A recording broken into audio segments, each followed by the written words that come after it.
That's going to be cold. We're going to have to close that after we smoke. Welcome back to another edition of the Pitch Putt and Puff podcast. My name is Roger, a.k.a. RGB. I appreciate everybody tuning in. Sitting in with me tonight is my co-host, JR. What up, Jay? Yo, what up?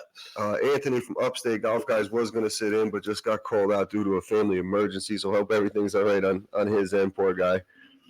Came out last minute to fill in and got called right back out, so it happens, unfortunately. Hope the little one's all right. But, I just want to take a quick second and give a shout-out to 420 Bliss, located on Hoosick Street in Troy, New York, in the Walmart Plaza. Go up there. They got a bunch of new stuff up there. We got some kick flies we might get into tonight. I don't have the package that came in right in front of me, but that's the McFly. You got that right there? Yeah. The MyFi Raspberry Parfait is what we're going to get into tonight. Sample out here in a couple minutes. But just want to take a quick second too and give a shout out to our most recent guest of we've recently had on the Gimme Gang, the Legends Club out in LA, and also this morning I did an episode with the Butterfly Divot Tool. So shout out to those guys for taking the time and jumping on with us for a few minutes. Jay, what's been going on? Anything good? No, just chilling. Back to work after the holiday. Just chilling. Seen some 50-degree weather coming, and we got to start golfing, man. I'm going crazy in here. I can only play video games and shit for so long before I start going insane. It's rough, man. It really is. The worst part is because, like, when you look at the weather and you see a week ahead, it's like 50 something. You're like, all right, we're almost there, but you know there's going to be that one more. Yeah, like the Friday says like high of 30. Yeah, and then you're going to see that one more dust in the snow. 3 days in a row of 50s. And it's going to be like, damn, man, we got snow again. So then you're going to have to wait a couple weeks, and it's just like, shit. We're almost there, though. We're almost there. Content going to be coming from the course. It's going to be crazy. Yeah, me and Jay were just talking about some things we can do for this upcoming year with some new equipment and such for some videos for the course.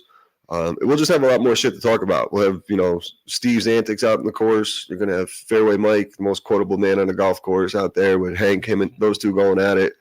Bob, myself, always have good content. So we'll have some more shit to talk about. We're really just trying to break shit down and keep it moving at this point. I don't really get into it with like people on the golf course. Like I get into it most myself. Yeah. I used to be bad as fuck. I used to throw clubs and shit once in a while when I'd be playing bad. I used to keep a tally. When the first year I played with you, I kept a tally of the club tosses. That was like 5 years ago. I was good for at least one club toss, like a round. Even if I was playing good and I just shanked some shit, I'd be I shot like an 85, but I still threw a club. This year, I didn't throw in. The only time I haven't done it though in like a year or so. There was a couple years ago. We went out to Baltimore for my buddy Tim's bachelor party, and I was hungover. It's the first time I've ever played golf hungover, and I'll never do it again. I was playing so bad, and I had that remember that Callaway driver I had? It made that weird noise, that like baseball bat, like a dead baseball bat, yeah.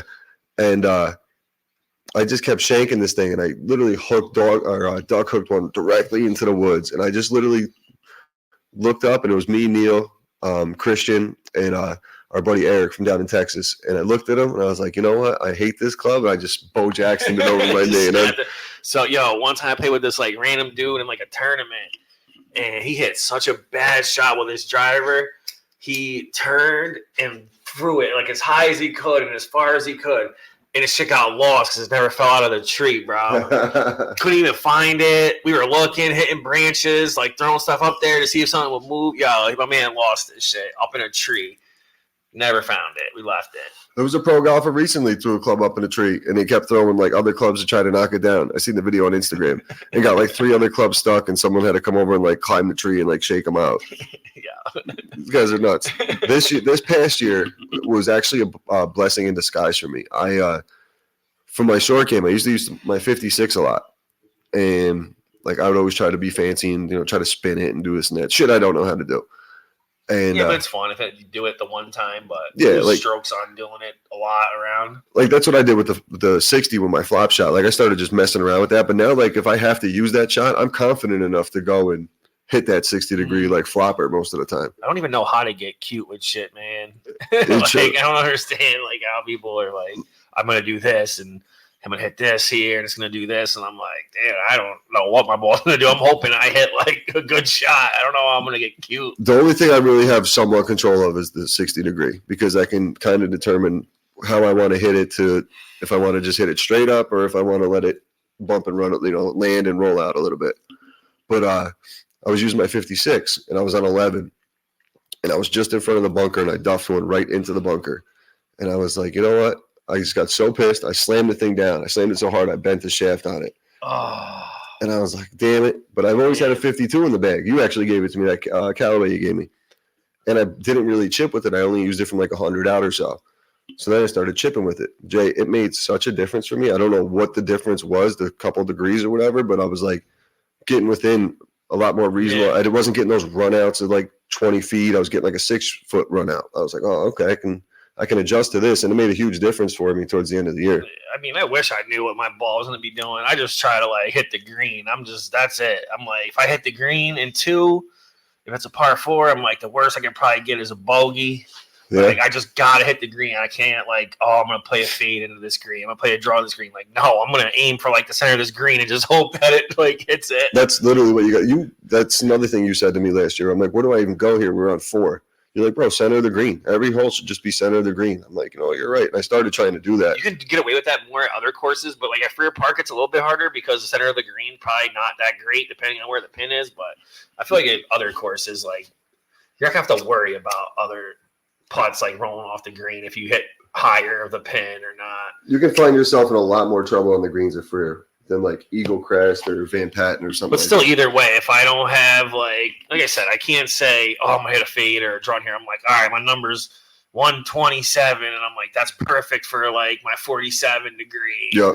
And I'm just gonna hopefully hit it into the green. Like I'm not that good to be like, yo, it's gonna be front green or back green or left or right side. Like, no, I'm just gonna try to hit the green, and I'm gonna deal with the consequences of whatever my 2 or 3 putts might be. Exactly. Yeah. We're really about 5 weeks away, I think, from Freer Park opening up.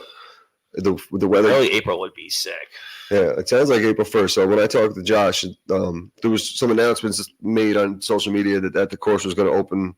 They made it sound like it was going to open March 1st. There's still a lot of work to be done. He's got to aerate the greens. That's going to be like a good 2-week process, we'll say, and then let him heal up for a couple weeks. There's no point of really getting out there that early just to fuck it up. Especially after all the money they put into it. So I think, first week of April would be great just to get out there. I'm trying to, lock in that trip. The thing they're probably trying to do is to keep the fucking leagues off and get as many people to pay early as they can. Get people out there that don't have season passes, just trying to go early in the year and like just get out there, and like leagues don't start till like almost end of April. So they would bank if they had like a month and a half with no leagues. They definitely get some money. People are always teeing off at 2:30 and 3 o'clock.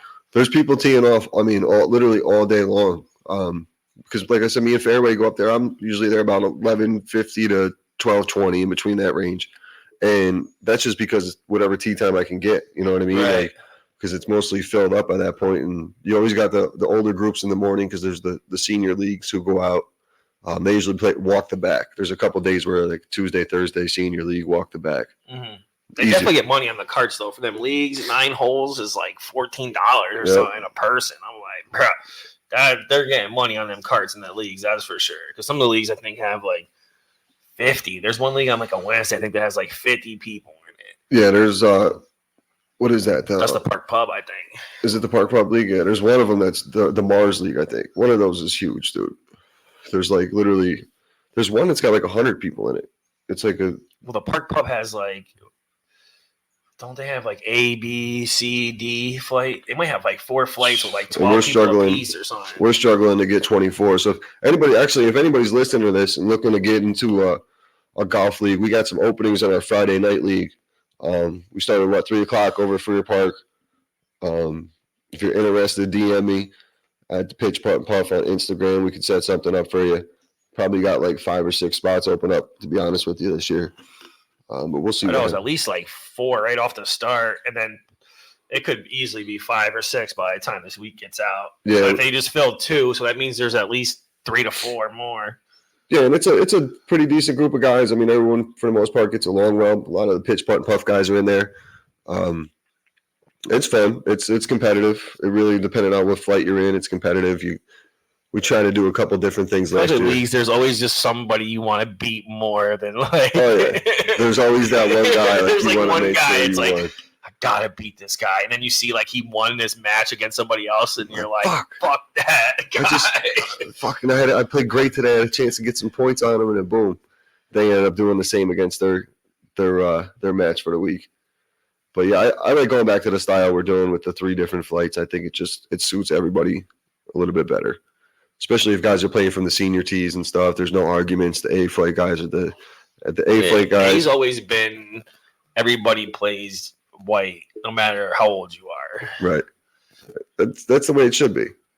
I don't think because we're 10 years younger, 15 years younger than some of these guys, we should have to go play from the Blues. I still suck. They're still 3-4 points higher in a handicap than I am. Like the guys are like in the A flight. If I'm having a good year, if I'm like playing a 4 or 5 for 9 holes, the guys in A flight are playing like 4 or 5 and 6, and they're mostly like retired. Right.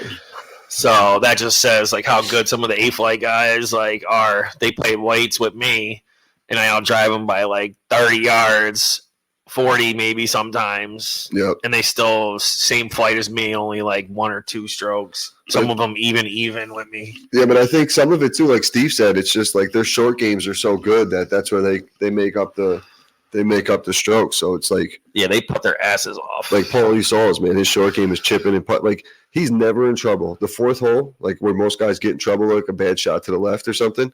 He'll just bump and run it, tap it in for a par. It's like, damn, all right, dude. Mm-hmm. I'm on the other side, chipping back and forth, like I'm playing ping pong there. Like, oh, you guys hit like 9 irons in. I'm hitting like 5s, and I'm like, all right. And you parred, and I got a bogey. You're still sticking it with that 5, though. Yeah, that shit's crazy. So this pre-roll is pretty good. This raspberry parfait, I don't even know what it is. M5, I don't even know. Marijuana Farms, New York, I guess it stands for. Is that 30%? 30% total cannabinoids. THC 19, CBD 11. Yeah, it tastes good. Though. Got nice flavor to it. Go check them out. They got some new Hawaiian runts in there. She's got a bunch of new stuff coming in. She was pretty stressed out when I seen her today dealing with all the inventory coming in. So go check those guys out. Pre-rolls, carts, tinctures, you name it, edibles, you name it, they got it. We'll get into edibles at some point soon. But coming up next week, we got, keeping in the cannabis world, we got Helium and Company coming through with some of their new products. They're going to be partnering up with us and New York Auto Flower to do the tournament coming up in July, trying to get some sponsors for that. So if you're interested in that, also DM me. That should be a good time. We got I forget the guy's name off the top of my head, but one of the guys from the longest drive contest, those guys, he's going to be helping us out with the tournament. So I'm pretty sure he's going to be coming up and like at one hole, you can pay like a donation to have him hit your drive for you kind of thing. Oh, dude, that'd be sick. Get a nice one, like 330, 350. If he gets to use his long drive club, that's what I'm saying. 4 bills, 400. That'd be sick. So I got to talk to Joe about all that still. We'll get Joe back on soon once we get some details. Congratulations to him. He just opened up his store up on J Street, Schenectady, New York Auto Flower. So go check those guys out as well. But you see this weekend in the Genesis, what's his name? Jordan Spieth got the DQ. Yeah, that's kind of ridiculous. He was playing good too. Crazy, dude. You can't even afford to have one of your top guys leave a tournament like that because you're fighting with Liv already. Yep. And you're going to tell me you're going to just eliminate this guy because he made a mistake, which he tried to come back to, right? He tried to come back, and they said it was too late. Like, they can't afford that right now. They need all their top guys to be playing well and to – I don't know. I don't like that shit. And that's something for them. Like, if they really wanted to, they could have – no one needed to know about that. They could have kept that under wraps. Like, all right, yeah, we'll take care of this, but we'll fine him or something and just, like, let it ride. But how many of his fans you think just turned off the TV for the rest of the weekend? Oh, yeah, and he's got a lot of them too. Right. You know, so that definitely hurt him. They can't afford to do that right now. They need to really look at their shit because something like that, like, and then they lost Tiger like a couple of days before. Yep, 2 days before with the injury. I mean, you guys literally just sunk this weekend. Liv probably if they had a decent platform that wasn't like the CW, I know that's the problem. They're on like the CW, and you have to watch on YouTube Live and shit, Facebook Live. But like, yeah, I'm surprised like Netflix or someone hasn't just jumped in and said, "All right, we'll stream." Like, because Netflix is trying to get into sports, live streaming sports. So why not pick up Live? Why not pick up the UFC? Because the UFC's contract's up with ESPN at the end of the year. Why not pick these guys up? What about like the other places like Kick and Twitch and shit? Yeah, I mean, these are platforms that they could attack and like really dominate. Like, all right, I know where to go watch Live. Like, I don't even know what channel the CW is. Bro. That's like the one that was like, it was right before Comedy Central and it was right after like Nickelodeon and Disney. I think. Yeah, I know. 35. Yeah, like, but like, it was like you'd have to search for it. Yeah, you'd have to search for it. Well, you know, like ESPN was 24. Like, you know what I mean? Like that. People aren't just going to the CW to watch fucking sports. They didn't play good movies though. Oh, they had the throwbacks all the time. Then, like someone like my father, who's a golf fan, he would go look for the Live tournament. He would turn on CBS or go look on ESPN, or he wouldn't even know where to find it. You know, he has a tough time finding local news as it is. Shout out Pops. But yeah, it's going to be interesting to see like the PGA. Like one thing I was thinking because of like the waste management chaos too. Yo, the videos that are still pushing from that are hilarious. It's dude. Nuts. It's crazy. We had Dan Walker, kid we grew up with. Me and you were actually talking about him last week, and then I was on the Upstate Golf Guys with him and Anthony, and he was at the PGA at the waste management, and he said literally everything you've seen. Multiplied. He goes, it kind of is watered down on the internet because what they got to like actually put out. Yeah, there was complete chaos. We want beer chants were going like instantly after it happened. It was literally just like people were falling down. Can't believe that's like a golf tournament, bro. And you got girls like unreal. Like they're at the Kentucky Derby all dressed up, you know, in their skirts and this and that and high heels, like walking through the mud. He's like, what do you expect to happen? Like they're just falling down. And, like people are just literally covered in mud. It was just a disaster. But as soon as they closed down like the beer tent, a lot of people left. So for him, he got there at like 11 o'clock. The thing wasn't working, so he couldn't scan his ticket. So the lady's like, just go ahead. So at that point, how many people just got to just go ahead? Right. You know? So like once the beer tent. They said it was definitely overcrowded. That's why the fire marshal had to come. They said like 500,000 people were there, dude. It was absolutely insane. So once they closed down the beer, like 45 minutes later, people started clearing out. And he ended up like walking up to like 3 rows back in the first seat on 16. He's like, I showed up late as hell, not even thinking I was going to get close. And he goes, I just sat right there and we finished the day there. He goes, it sucks is we couldn't get any drinks. There was no concessions open, so people couldn't even get water and shit. Everything was just shut down, trying to get as many people to leave as possible. Right. That was probably the main plan. It was like, yeah, we need people to leave. What can we do? Right. Stop serving everything, and people will have to leave. They gotta go. It's time to go. They just gotta go. But yeah, you see that. Speaking of UFC, Dana White walk out of that Howie Mandel interview. I did not see that. What happened there? So Dana's been on like promoting UFC. It was 298 this past weekend. Yeah. Volkanovski got knocked out, second round knockout. Which we'll call it. So he was doing like the rounds on all the podcasts and shit. Yeah. So he sat down with Howie Mandel, and Howie walks in, and I don't know if it was a setup or like he was just just sick of actually doing podcasts all day. So Howie's like, oh, Dana, you're a great business guy, and like just really kissing his ass and pumping him up, and like Dana like knows this guy's so full of shit. So he goes, I appreciate all the nice words, but I'm just sick of doing podcasts right now, and I'm not going to do this anymore. He just takes his headphones off, sets the mic down, and walks out. He was just like, he just hit that part. He was just like, yeah, I'm out. He was done. I was like, oh shit. That's I'm like, crazy. is this set up? And then like you could kind of look at the producer of the show and the other co-hosts. They're all looking shocked. like, is he really leaving? Like they didn't even know. They had no idea what to do. Damn. That shit was crazy. But yeah, he's he kind of disappointed me though because he really promoted like a huge card on the UFC 300, and the 299 card personally I think is going to be better with O'Malley and Everybody's still complaining about money and shit on those guys, or what? It's always going to be money. I mean, for what those guys do and the beatings they take, dude, they don't really make shit. I mean, you have to be a big name, right? You got to be. What do the average fights get before the main? Like 50,000? I mean, they're probably walking away like after they pay for all their training and everything else. Like, so say you're on the main card, you're one of the early fights on the main card, you're probably getting 50, 60 grand. Walking away with 40, 50 or 35, 40. Well, that's after you pay everybody. Then you have to pay your taxes probably on it. Right. So you probably get you what, got to like fight 20? 3 times a year at that point. You know what I'm saying? So yeah, you're probably walking out the door with 20, and then like obviously like a McGregor, or a Dustin Poirier, Yeah. Sugar Sean O'Malley, those big name guys, those Yeah, title like fights, they're gonna million. get closer to the million range. But it's still, it's nothing. It's not an NFL contract. It's not an NBA contract. Nah, you have to like win. That's it. Like you just have to keep winning. And then you got to get the knockout bonus and the fight of the But night. I feel like those aren't a lot either, though. Like, bro, what, like $5,000? No, and I think those are bigger. Those are like a $25,000, $40,000 purse on those. Really? Yeah, some of those are big. It just, I guess, probably depends on the fight and everything else. And sometimes Dana will be, there'll be a real good fight, and he'll give it to both fighters. But yeah, I watched most of that card.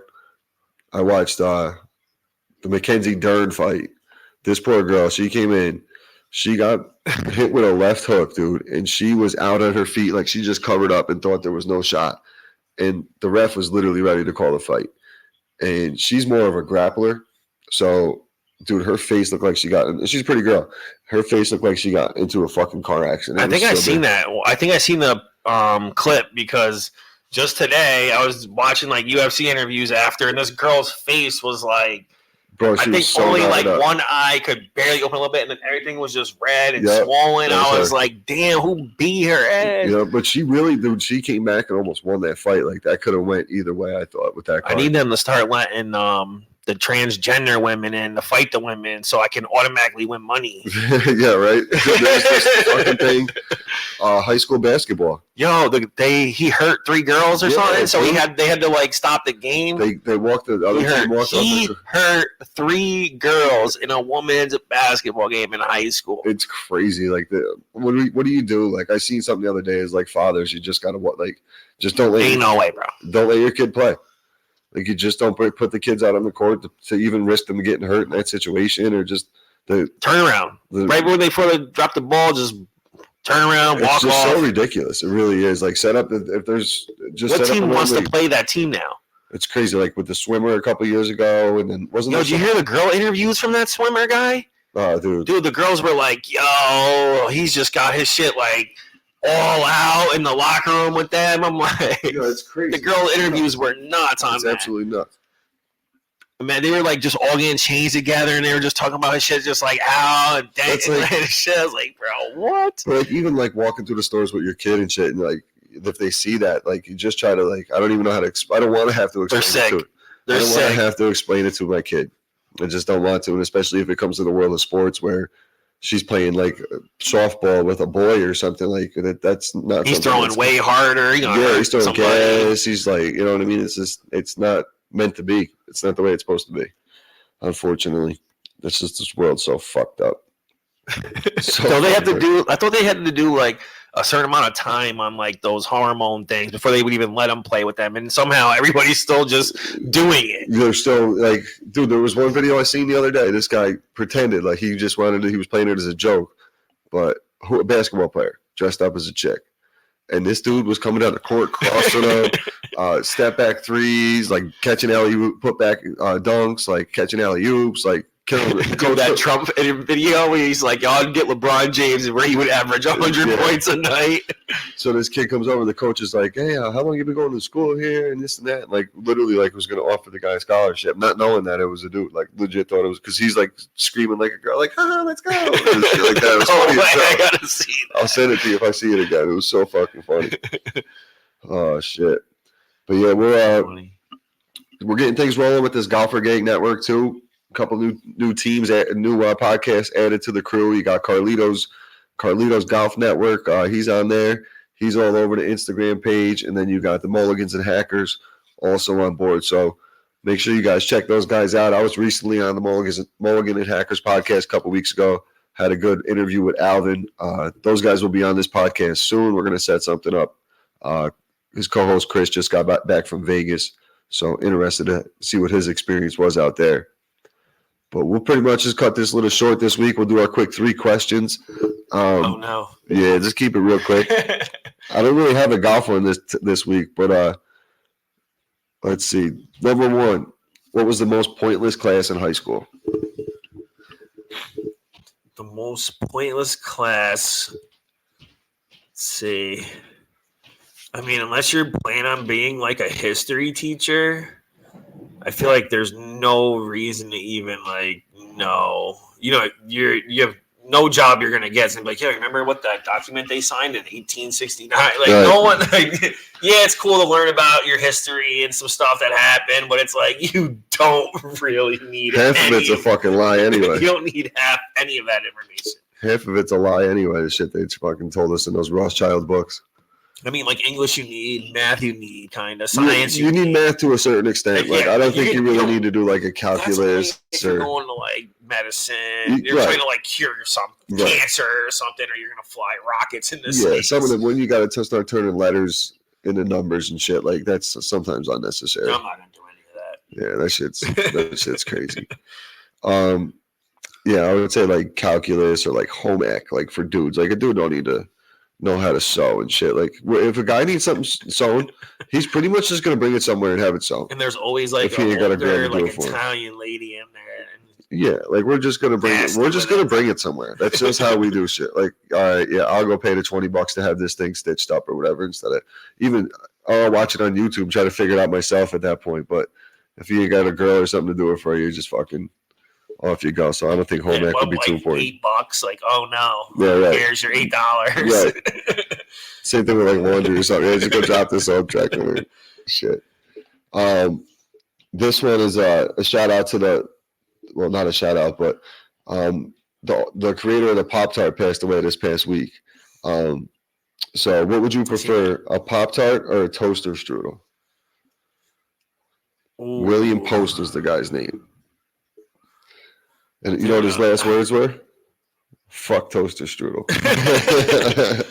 Dude, honestly, I've had them both, and I've just always ate like Pop-Tarts, man. That strawberry and that s'mores. So, like, obviously, a Pop-Tart you can eat. Now, do you eat the Pop-Tart out of the toaster or just like open up the box and eat it? Oh, both. Yeah. Strawberry. Like, I've done strawberries a lot like that. But, like, yo, if you heat up the s'mores one, like, the s'mores and the chocolate chip, you gotta heat up. You heat them up like just right, dude. They are amazing. You gotta heat those two up. Like like you said, a strawberry one you can just eat. I was always a toaster strudel guy, and I would always like hope to be the first one because then I would use all the frosting packets. So everybody like my brothers would wake up the next morning and go to have their toaster strudel. Like, yo, where's the frosting? Like, that's just going, bro. On two of them. Yeah, straight up. Because it's never enough. It's never enough. And then the last question of the night: what's the biggest Karen moment you ever experienced? Like where someone was a complete fucking Karen to you. Dude, I don't think I've been lucky enough to like have like a person like really like some of the shit I see with like like blocking parking spots, right? Not letting people into apartments. They don't think they live there. Somebody's dog is like not leashed in their own front yard or something, like just crazy shit, and like blocking people in the roads. Like, I don't think I've never had like that problem yet. But yeah, you people are assholes. Like, when we went to Cat Williams and the dude, like, he literally just jumped in front of us. Yeah. So there's like a turn in. There was like one lane. We're going to the parking garage. To go to the parking garage, and everybody's going 1, 2, like 1, 2, like just like let everybody. He's going, let one go. You go, I go. You go, I go. This fucking guy, and he's like, just guns it right in front of us to get in. I'm like, damn, bro. Like, why you gotta like? Yeah, totally unnecessary. And the guy's like, what, bro? I've been here for like 30 minutes waiting. And we were like, bro, how long do you think like we've been here? You know, everybody's been going 1-to-1. I'm trying to like be nice to him. Like, bro, you could have just, it's been 1-1. Like, and he's like, whatever, man. Like. And then just like drives away. Like, I was like, dude, you're a clown. We didn't get any further. I mean, everybody was going the same pace. He was one car in front of us the rest of the way. So and almost like crashed into us because he'd been waiting 20 minutes. Like we weren't just waiting down the street for 20 minutes. He was going nowhere fast. I've had like recently in the past couple of years, I've had a couple. I had one a couple of years ago in the city. It was bad. It was. That makes sense. It's the city. It was like literally to the point where like I thought I was going to get in a physical altercation.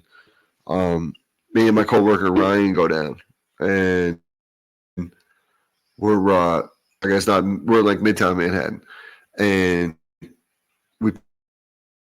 pull up to the apartment building, and it was like a 6-foot tree, not a big tree or anything like that.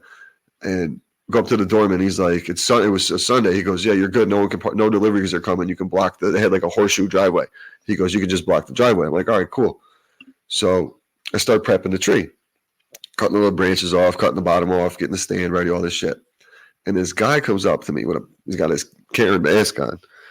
And his Karen mask. And this is like 2 years after this is probably like 2022. Yeah, this is 2022. It's last year. And he goes, you're blocking the road. I go, I completely understand that, sir. I said, we're good. I already talked to the doorman. Thank you for your concern. And I was being polite as shit because I'm, representing my buddy's business and all this.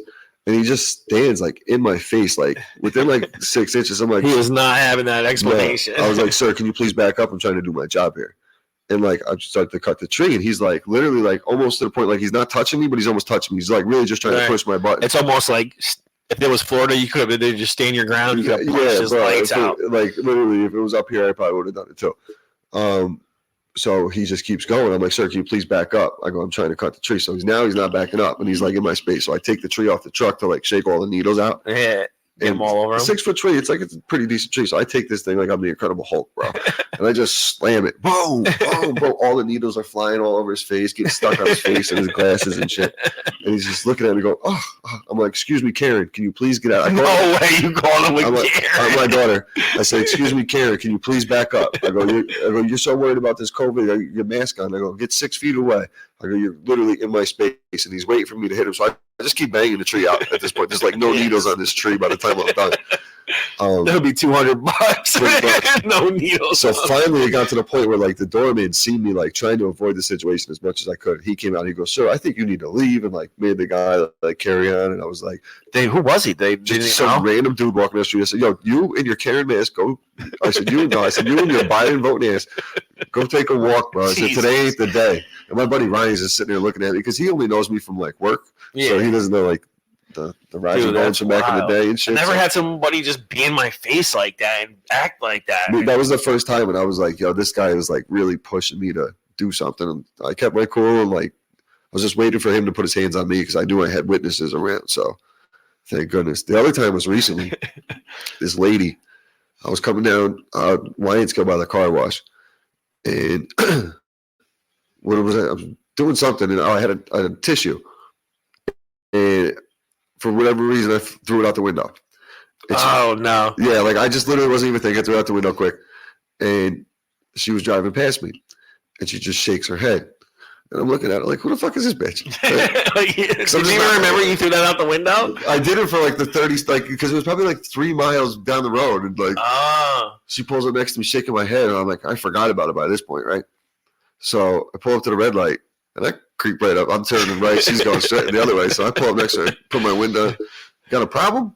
She goes, you know, when you're doing that, you're littering. I'm like, oh, Jesus Christ, Karen. I said, yeah, I apologize. I said, well, you know, your biggest concern should be how the amount of lipstick you got on your face today. And then she's like, looking in the mirror. Just roasted her. Roasted her. I said, and not if I throw my tissue out the window. I said, I apologize. If you want me to go back and get it? I said, maybe you can use it to wipe that lipstick off your teeth. Yeah, that was a little mistake right there. Yeah, I just like, mind your business. And she's like, okay, all right. I'm like, oh. It was just one of those days like I wasn't in the mood, and like she got called out for not minding her business.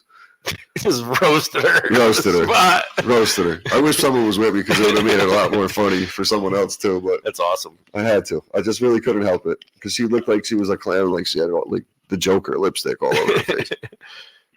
You see that guy all over the internet? He wants GTA to pay him like $1 million. Who? That Joker kid. Have you seen him? No.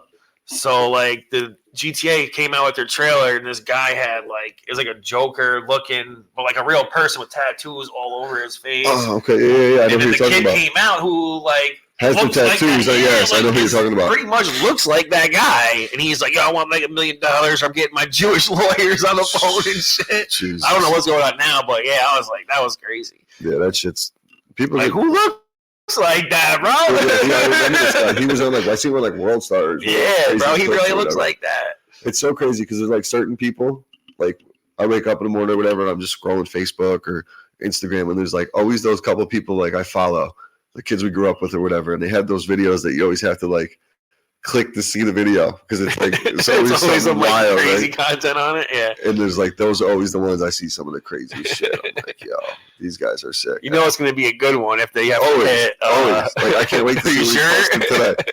Are you sure you want to watch this video? Some of them, dude, they're nuts. Like I see one of those.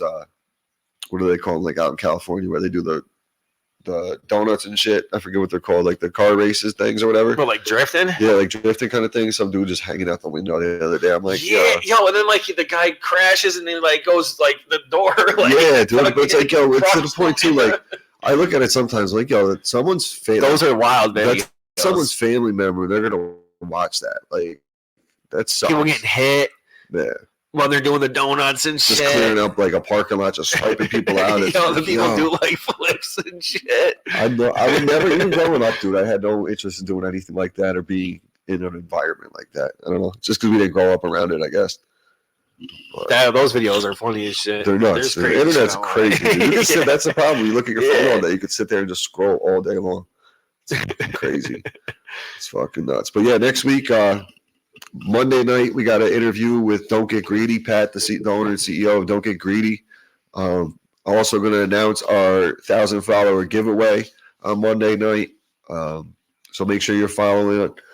Don't Get Greedy, Acorn Hills, Upstate Golf Guys, and 420 Bliss in order to win that. And then on Wednesday, we're going to have Helium Company come through, talk about their new products. They got into some local dispensaries, trying to get them into 420 Bliss as well. And we'll see what happens from there. There's a bunch of podcasts when he gets back from his vacation in Japan. Shout out to those guys. Actually, just want to giveaway on that podcast today. So always dope. Those guys always hook me up with some shit. Nice. Yeah, that's why I got those Pro Pens and a couple other some gear and shit. So they take care of me. So always supporting them guys. But yeah, there's some things lined up down the road. Really just looking to get out and start playing some golf, man. Yeah, we're gonna be golfing soon. It's gonna be crazy around here. Just stay tuned. Yep, pretty much. Appreciate everybody tuning in, and we'll talk soon. Peace.